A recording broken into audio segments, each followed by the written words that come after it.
former President Donald Trump was back on the campaign trail over the weekend, using the opportunity to complain about the new charges against him for his handling of classified documents. Our Robert Costa is tracking all this from Washington. Bob, good morning. Good morning. Former President Donald Trump is pushing back hard against these latest charges, and Trump's allies believe he could face another indictment as soon as this week in the separate January 6th investigation of his conduct in and around the Capitol attack. And Trump's rivals on the campaign trail, they're hoping that Republican voters start to consider them as alternatives. You know, they're not indicting me, they're indicting you. I just happen to be standing in their way. Former President Donald Trump was back on the campaign trail this weekend in two key primary states, defiant as ever. If I weren't running, I would have nobody coming after me. The Republican frontrunner slammed the new charges, which include allegations he tried to have his surveillance video erased after receiving a subpoena for documents. On Sunday, Trump posted to social media Mar-a-Lago security tapes were not deleted, and I never told anybody to delete them. Supporters who came to see Trump in Pennsylvania Saturday are standing by him. It's political garbage, and I'm not going to swear, but that's what it is. They're just trying to smear his name, and it's not working. But while the criminal charges against the former president mount, so do the legal fees. CBS News has learned that a public filing later today will show Trump's Political Action Committee, Save America, has spent more than $40 million on legal expenses for Trump and his aides on multiple legal cases this year. This as other Republican candidates try to break through.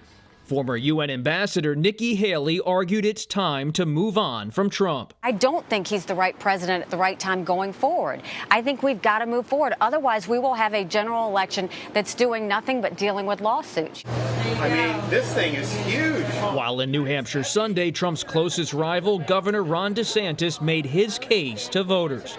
You're not going to be able to bring the administrative state to heel, to slay the deep state, to do all this if you have distractions.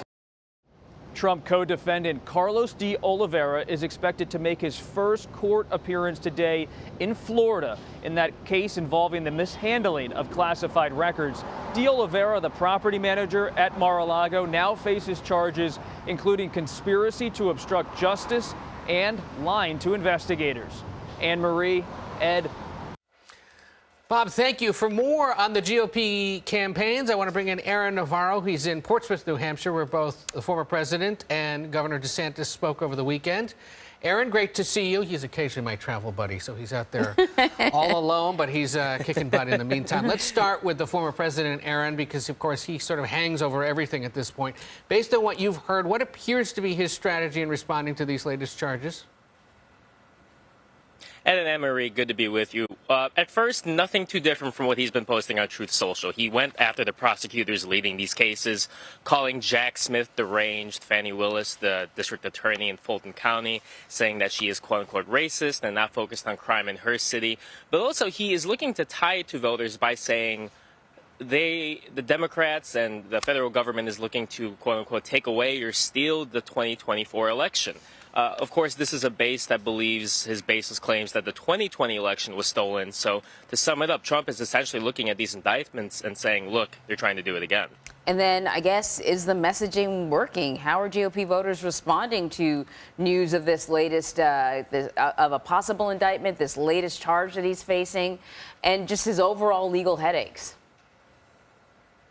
Yeah, I was able to attend both Trump and DeSantis events this past weekend. And, you know, predictably at the Trump event, a lot of the supporters already decided that he's their pick for 2024.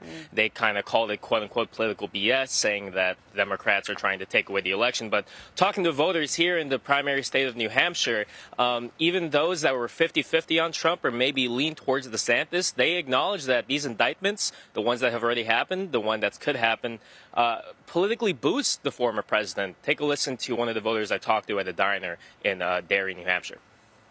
I could go either way, to be honest with you. I think that DeSantis has a better chance of winning in the overall election, and that really might sway my vote. But how do you beat a martyr? So, and I think the Democrats are doing it on purpose, you know. They want to run against Trump. You know, we're 50-50 in this country, so it's going to be a tough call. I think DeSantis probably could pull in some women that Trump can't. So, but how do you beat a martyr? Yeah, for those of you who don't speak New England, he's saying martyr. How do you beat a martyr? And a martyr. Yeah, a martyr. Yeah, thanks for the translation there. Yeah. He's got a point, Aaron. You know, interesting that he says he thinks DeSantis can win the general, but he's got to get through Trump, which, I mean, we've got reams of polling that suggests that's a real problem for him. While you're there in New Hampshire today, part of the reason you're sticking around is because Governor DeSantis is set to unveil his economic plan today. What's expected to be addressed in that? Well, we'll find out some of the details later, but it's similar to what he's been saying on the stump, that he will, quote-unquote, reverse some of the actions Biden has taken on the economy.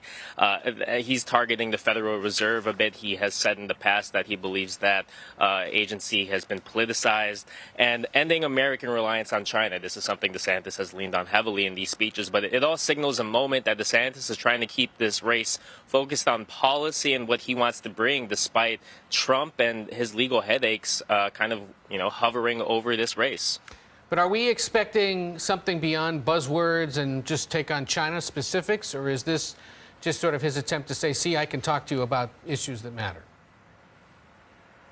Well, we'll find out a little bit more later, but, you know, it's a sense that he is leaning to what he's done in Florida. He's looked at, you know, said, look what I've done in Florida's economy, but also tied in some of the more ideological bits when it comes to the economy, looking at education and, you know, his attacks against diversity, equity, inclusion, and how he thinks that impacts the workforce, looking at immigration even, and saying the workforce can be impacted because we have so many undocumented migrants here. So we'll see in terms of full details later this morning. So, Aaron, you know, Ed was asking whether or not we're going to actually see any policy. We certainly don't see it from Donald Trump, right? He's sort of, trust me, I'll end the war, trust me. But I'm wondering if the voters that you're speaking to, if they're even asking for policy, what do they want to hear from these candidates? Yeah, a lot of them actually just told me it's early. They had a couple of them were seeing DeSantis for the first time, had seen Haley maybe a couple of weeks ago, and that they're just looking to hear from these candidates. A lot of them have their minds made up about Donald Trump. They know that he's there. They know that he's kind of the favorite, so he's always going to be one of their choices. But a lot of them said that they're looking forward to this August debate to kind of see where these candidates stand on the issues and policies that they want to bring. All right. Aaron Navarro, thank you.